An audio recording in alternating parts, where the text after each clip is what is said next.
Download Bingo Plus app now in Google Play and App Store for a chance to win up to 154 million pesos jackpot prize. Visit bingoplus.com to learn more. With Bingo Plus, bingo sa saya plus sa panalo. Gaming for 21 years old and above only. Keep it fun. Game responsibly.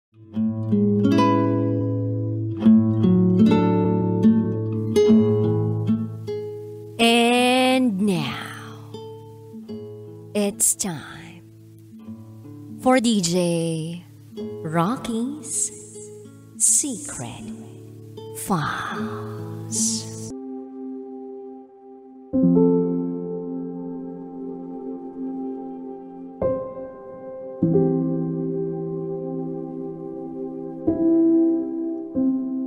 Nasira ang kasal ko dahil sa taong akala ko friend lang ng asawa ko.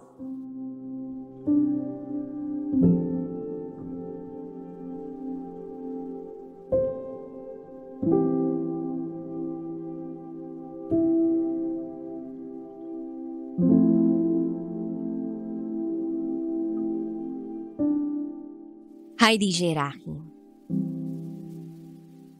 Sobrang tagal kong pinag-isipan kung ibabahagi ko ito.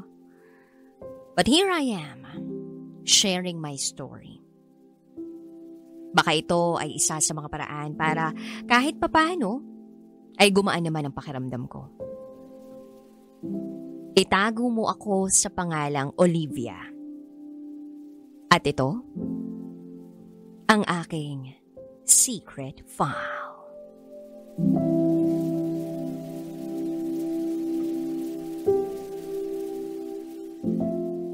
Nung nakaraang buwan, ay nagpakasal kami ni William. Sobrang saya ko. Paano ba naman? Ikinasal ako sa love of my life.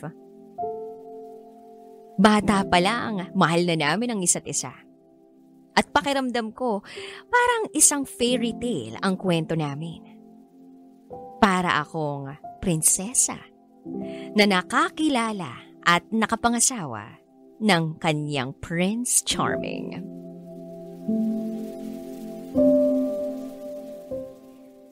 Habang nagpo-photoshoot kami ng bridesmaids ko, nakita ko yung pinsan ni William na itago natin sa pangalang Sofia, na merong kasamang babae. Etong babaeng ito, maputi, chinita, petite, at may itsura. Bago lang siya sa paningin ko. Itago natin siya sa pangalang Tala. Mukha naman siyang tahimik lang. Mukha rin namang friendly. So, nice to meet her. Natapos ang mga picture taking, pumasok kami sa isang room para mag-relax.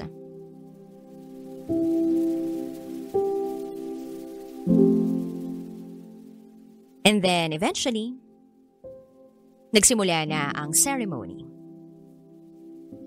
Pagkatapos ng ceremony, ay nagkaroon kami ng exchange of vows. Mangiyak-iyak kaming dalawa ng asawa ko habang sinasabi namin kung gaano namin kamahal ang isa't isa. Smooth ang lahat.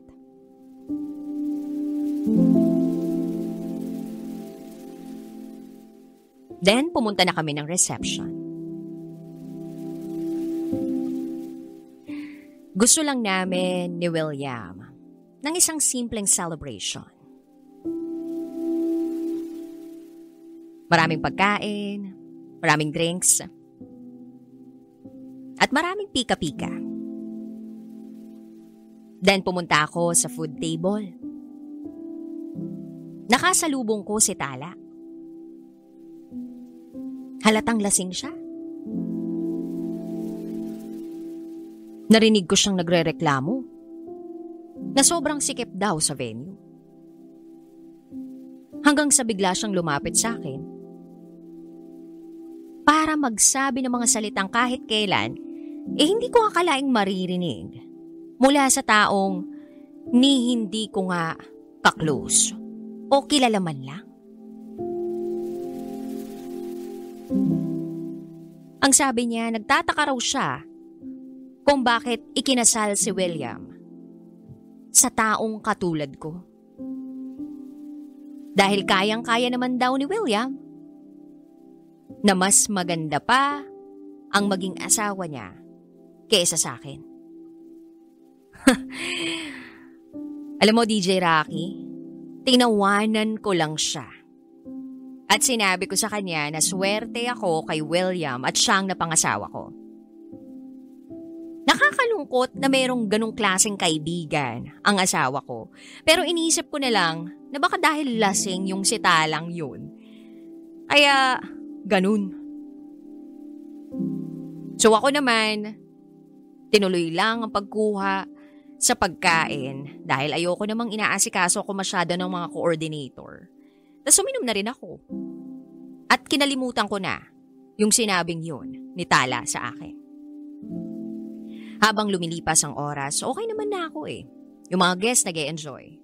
Si William, nagsasayawan. Kasama ako. Hanggang sa biglang, may narinig kaming malakas na tunog malapit sa food table. Nagtakbuhan kami para tingnan kung anong nangyari.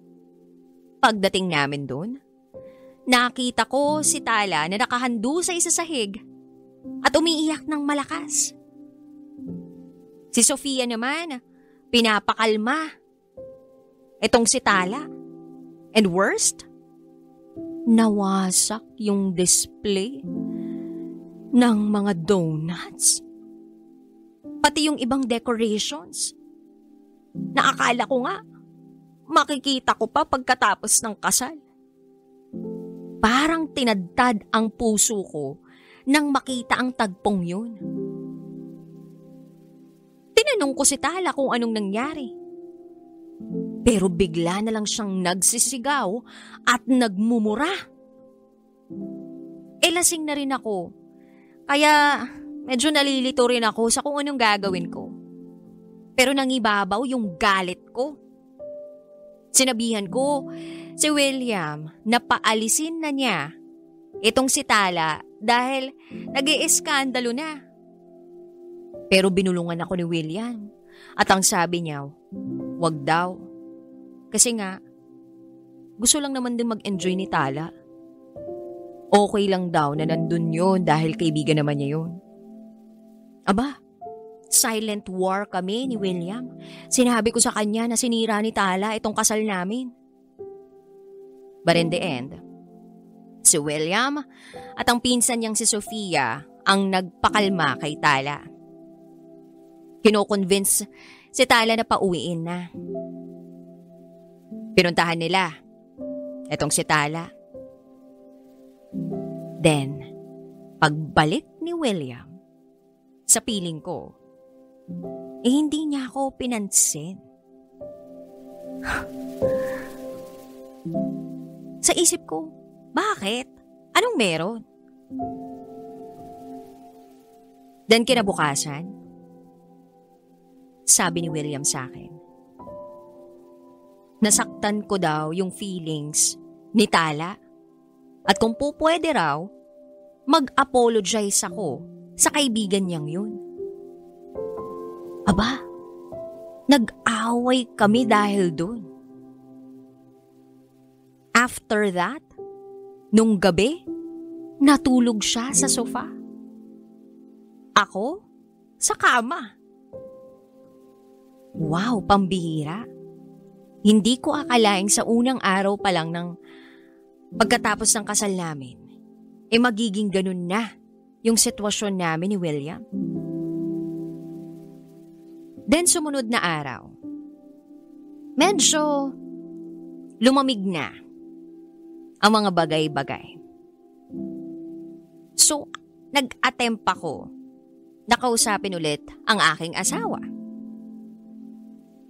Then sabi niya sa akin, Over-dramatic lang daw ako sa nangyari. Well, hindi ko naman kasi talaga kilala si Tala bago nung kasal namin. Kaya hindi ko alam kung bakit siya nag-react ng ganun. Nasaktan ako kasi hindi ako nakita ng asawa ko sa perspective ko. Hindi man lang niya ako naintindihan. Kahit lasing yung talang yon, sinira niya yung special day ko at namin. At ngayon, hindi ko nga maisip yung mga masasayang alaala nung kasal namin. Kasi ang nangingibabaw ay yung pangyayaring yun. Hindi ako mapakali, DJ Rocky. Kaya ang ginawa ko, si Sofia, na pinsan ni William, ay tinawagan ko. Nag-request ako sa kanya na kung po pwede lang, sabihin niya sa akin ang totoo. At sa huli, nalaman ko ang mga bagay na dapat sana'y dati ko pa nalaman. Hello mga kabisyo, ito nga pala si DJ Rakitera, ang babaeng naniniwala sa kasabihang wala ka mang jowa, maganda ka naman at maraming pera. O diba? Ano yun? Wala kang pera? Nako, you can't spell ganda without anda. Medyo charot with harot. Buti na lang may Bingo Plus. Ito ang first ever live streaming bingo in the Philippines. Piso lang ang kailangan mo para makalaro at magkaroon ng chance manalo. I-download mo na ang Bingo Plus app sa Apple App Store, Google Play Store o pwede mo rin namang panoorin ang live streaming sa bingoplus.com. Maraming games tulad ng Pinoy Drop Ball at kering-kering mo na manalo ng jackpot up to 200 times at 15% cashback up to 4,317 pesos for new players. Pagcor license ang Bingo Plus, kaya FAS na FAS ka talaga kabisyo. Bingo sa saya, plus sa panalo. Powered by Digi Plus, one of the 38 Philippine companies listed to Fortune Southeast Asia 500 list. 15% cashback up to 4,317 pesos. Promo runs from February 6, 2024 to December 21, 2025. EGLD reference number MKTG-2024-2654. Gaming is for 21 years old and above only. Keep it fun, game responsibly. Visit pagcor.ph/regulatory or email keepitfun@pagcor.ph. May relasyon pala si Tala at si William. Oo, niloko ako ng asawa ko. Backstory lang. Matagal ko nang kilala si William since elementary pa. Lumaki kaming magkasama. At nagsimula kaming mag-date nung first year high school kami. Siya ang first ko sa lahat. Kaya naman, hindi ko akalaing yun yung maririnig kong confirmation mula kay Sofia. Parang wasak na wasak yung puso ko. At hanggang ngayon, hindi ko pa rin maialis sa sistema ko yung sakit, yung galit, yung pait, at yung pakiramdam na parang ang tanga-tanga ko. Bakit ba ako naging ganun katanga? At paano ko hindi nakita ang lahat ng nakalatag sa harap ko? Totoo ba talaga to? Na wala pang isang linggo pagkatapos naming ikasal ni William, malalaman ko na niloko niya ako? Nalaman ko pa na si Tala ay nag-aral sa ibang eskwelahan nung high school. Si Sofia daw ang nagpakilala kay Tala kay William. Alam naman ni Sofia na merong ako sa buhay ni William. Pero dahil hindi siya boto sa akin, nung nagde-date pa lang kami, dahil parang intimidating daw ako, inintroduce niya daw si Tala kay William. Nag-date sila Tala habang kami ni William. Buong high school. At nung graduate na kami, tinapos na raw ni William ang relationship nila ni Tala.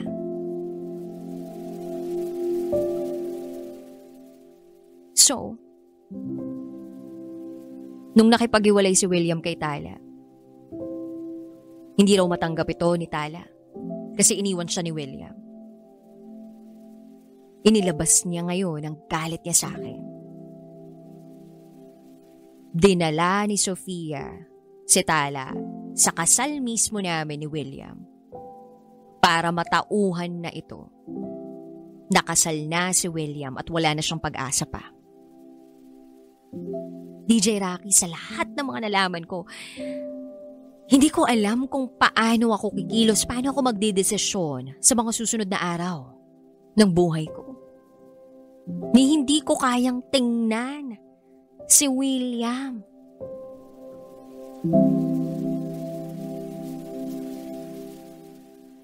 Yung mabait, yung maalaga at punong-puno ng pagmamahal na William.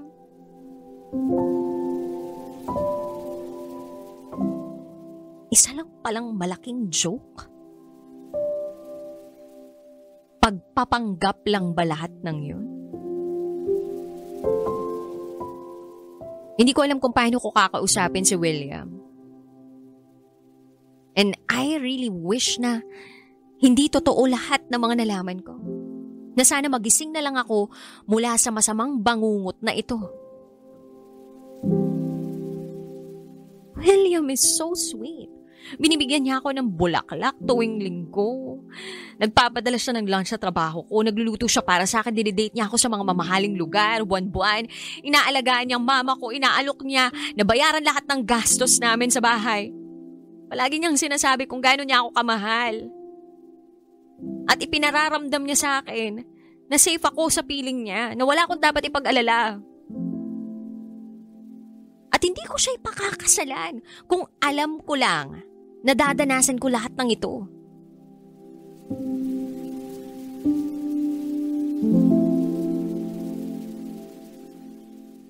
Galit ako na sinira ni Tala ang kasal ko, ang kasal namin ni William. Pero alam ko na sa huli, ang may sala rito ay si William. So nang malaman ko ang lahat tungkol kay na William at kay Tala mula kay Sofia, inantay kong makauwi galing sa trabaho si William. Pinakiusapan ko si Sofia na huwag babanggitin kay William na alam ko na. And in fairness naman, tinupad niya ang pangako niya. Pagpasok ni William sa bahay namin, pinaupo ko siya sa tabi ko. Sinabi ko sa kanya na alam ko na ang lahat. Noong una, hindi ko mapigilang hindi sumigaw. Hindi ko mapigilang hindi magalit sa lahat ng mga nalaman ko. Pero kalaunan, ang naging pakiusap ko lang sa kanya ay patunayan niya sa akin na hindi totoo lahat ng nalaman ko. Pero syempre, totoo nga ang lahat eh. Totoo ang lahat. Inamin niya ang lahat. Mas lalong trumiple yung bigat, yung sakit. Wasak na wasak yung puso ko. Sinubukan niya ipaliwanag sa akin na dahil high school pa nga lang daw kami noon. Hindi raw makaka-apekto sa akin yung ganun. It was just a stupid mistake. Yung stupid mistake na tumagal ng ilang taon. Na alam kong bata pa kami, pero alam naman niyang mali. Nagmakaawa siya sa akin na wag ko siyang iwan. Sorry siya ng sorry sa lahat. Sinabi ko sa kanya kung gaano ko siya kamahal. Pero sinabi ko rin sa kanya na hindi ko kayang magstay pa. Sobrang big deal nun sa akin. Ultimo, yung pinagtatanggol niya si Tala nung araw ng kasal namin kesa sa akin. Tapos sinabi niya pa sa akin na ayaw niyang magalit itong si Tala dahil alam niya na may pagka-psycho ito.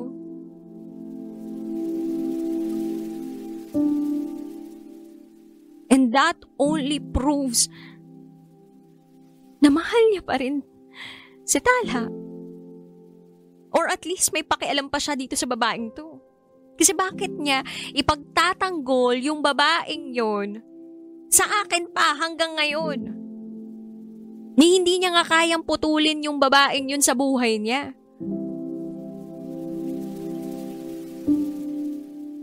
Pakiramdam ko hindi lang asawa yung nawala sa buhay ko, kundi buong buhay ko.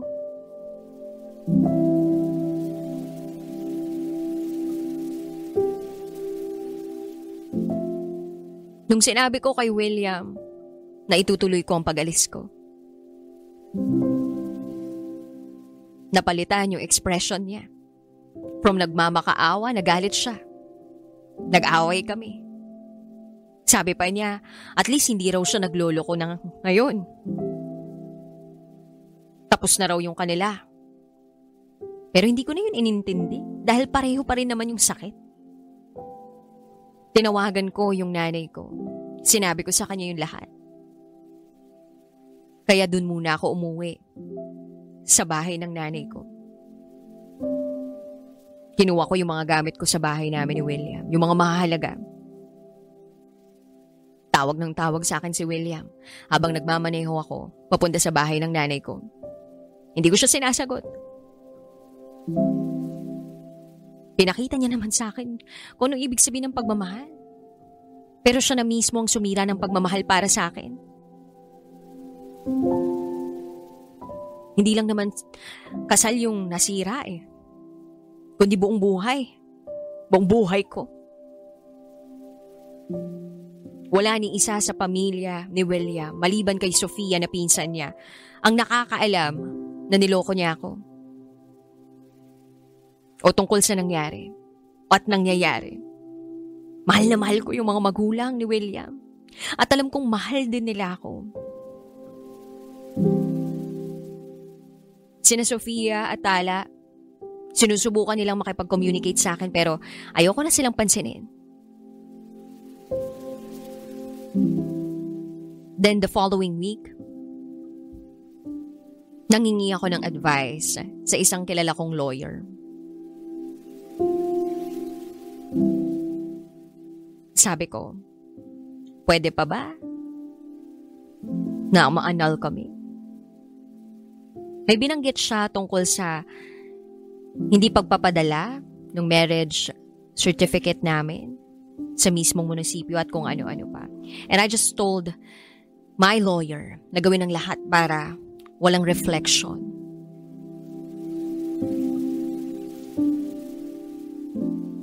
Ng mismong kasal namin ni William.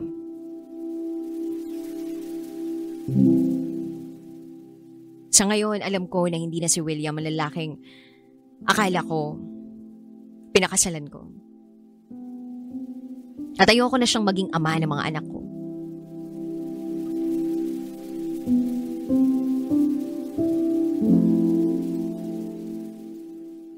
Sobrang sakit lang ng mga pinagdaanan ko. At alam ko na medyo matagal-tagal bago ako makamove on dito.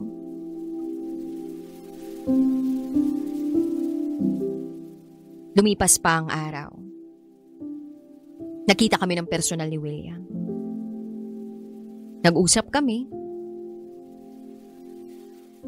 tungkol sa mga dapat pag-usapan namin, especially tungkol sa naging kasal namin at kung paano yung mga properties na meron kami, kung paano namin paghahatian. I also brought my lawyer dun sa pag-uusap na yon. But for a while, nagkausap kami na kaming dalawa lang ni William. Humingi siya ng tawad sa lahat. Sinabi niyang naiintindihan niya kung bakit ako aalis. Sinabi niya na kung gusto ko siyang layuan, aalis na lang siya. At parang yun na yung naging closure naming dalawa. Kasalukuyan, nakikitira pa rin ako sa mama ko. Naghahanap na ako ng murang apartment Pero alam mo yon, DJ Rocky, nasa state pa rin ako na shocked ako sa lahat ng mga nangyari sa buhay ko. Na para bang in denial pa nga eh. Pero alam ko na magiging okay din ako balang araw. Nagbago talaga yung buhay ko. Mula sa kung ano sana yung pinakamaligayang sandali ng buhay ko. Aaminin ko na may mga pagkakataong bitter ako. Iniisip ko kung ano yung mga ginawa kong desisyon dati. Kaya, eto yung napala ko. Baka kung iba yung desisyon ko noon, hindi to nangyari. Well, at least alam ko na kung ano talaga yung worth ko ngayon.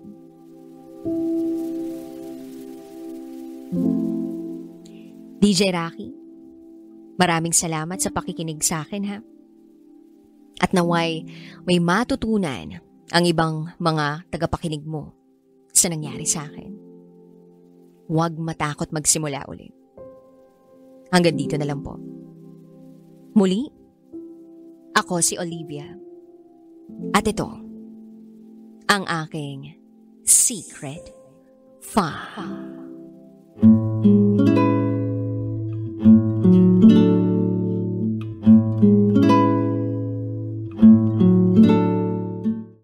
Download Bingo Plus app now in Google Play and App Store for a chance to win up to 154 million pesos jackpot prize. Visit bingoplus.com to learn more. With Bingo Plus, bingo sa saya plus sa panalo. Gaming for 21 years old and above only. Keep it fun. Game responsibly. Psst, break muna tayo sa Rocky Secret Files. Tatanong ko lang sana kung may kaibigan ba kayong nabubuhay sa thrill? Meron kasi akong kaibigan na gano'n.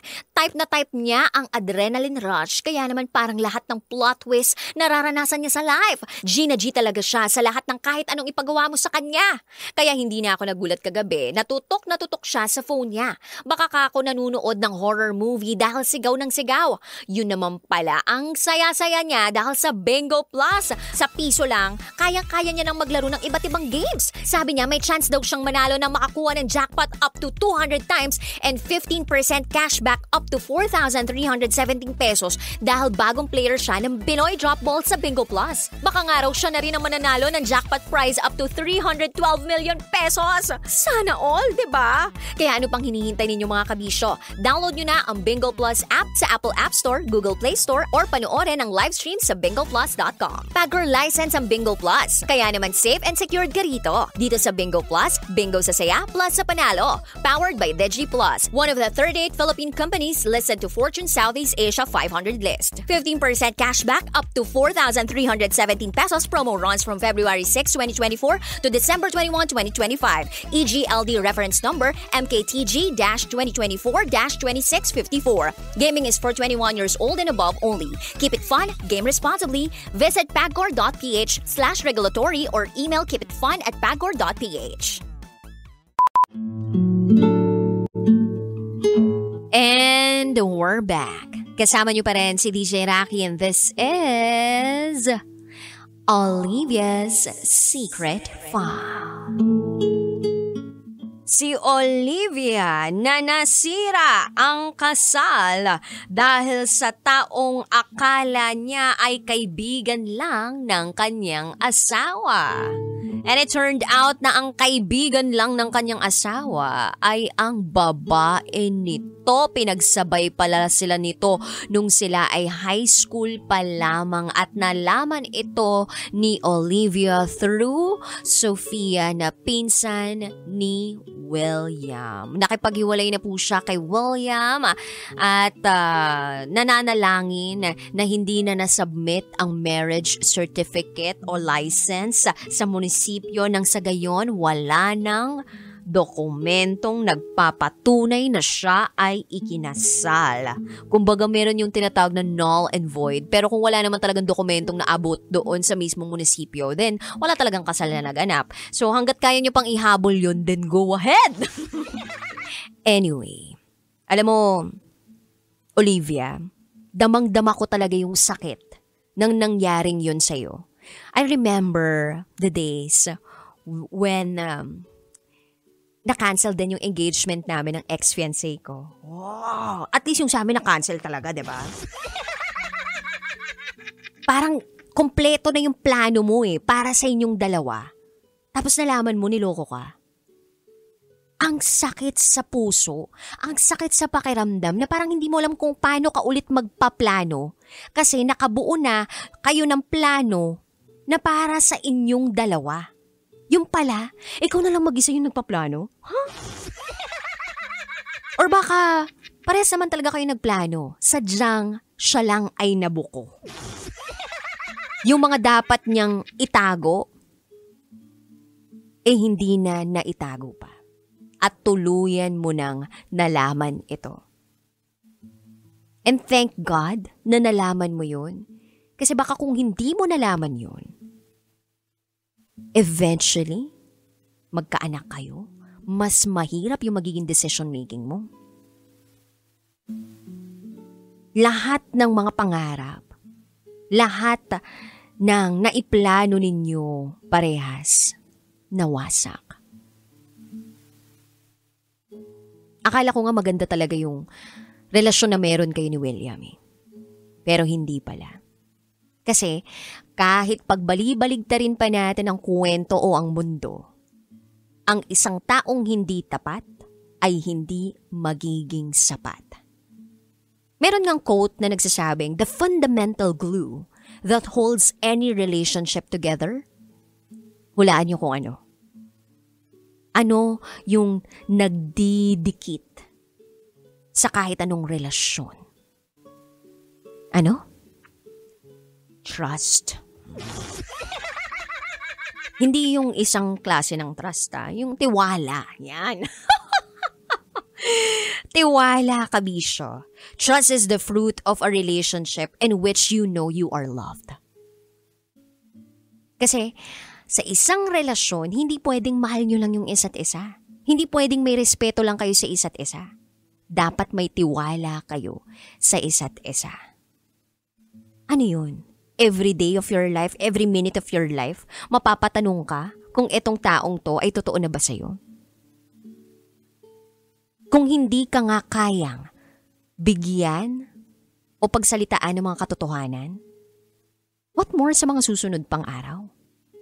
At kung hindi ka nga kayang ipagtanggol ng sarili mong asawa sa naging babae niya, what more sa mga susunod pang araw? Siyempre, dun tayo sa lalaking kaya tayong ipagtanggol kahit ang hirap na natin talagang intindihin. Yung tipong kahit tinutoyo tayo, kakainin pa rin tayo. Charat-charat! Kasi masarap tayo. Masarap magmahal. Mas masarap mag-alaga.